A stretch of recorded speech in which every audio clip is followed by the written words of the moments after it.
السلام علیکم ورحمۃ اللہ وبرکاتہ۔ آج ہم قسم کے بارے میں جو احادیث ہیں ان کے بارے میں جانیں گے۔ پہلی حدیث ہے یونس نے ابن شہاب سے، انہوں نے سالم بن عبداللہ سے اور انہوں نے اپنے والد سے روایت کی ہے۔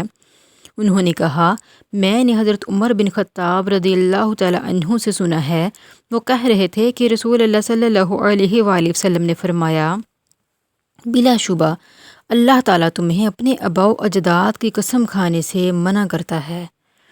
اگلی حدیث ہے، آپ نے عمر بن خطاب رضی اللہ تعالیٰ عنہ کو ایک قافلے میں پایا اور عمر رضی اللہ تعالیٰ عنہ اپنے والد کی قسم کھا رہے تھے، تو رسول اللہ صلی اللہ علیہ وآلہ وسلم نے انہیں پکار کر فرمایا، سن رکھو، بلا شبہ اللہ تعالیٰ تمہیں منع کرتا ہے کہ تم اپنے آباء و اجداد کی قسم کھاؤ۔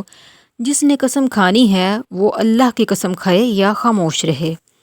ہماری اگلی حدیث ہے، عبداللہ بن دینار سے روایت ہے، انہوں نے حضرت ابن عمر رضی اللہ تعالیٰ عنہ سے سنا، انہوں نے کہا، رسول اللہ صلی اللہ علیہ وآلہ وسلم نے فرمایا، جس نے قسم کھانی ہے وہ اللہ کے سوا کسی کی قسم نہ کھائے۔ اور قریش اپنے آباء و اجداد کی قسم کھاتے تھے، تو آپ صلی اللہ علیہ وآلہ وسلم نے فرمایا، اپنے آباء و اجداد کی قسم نہ کھاؤ۔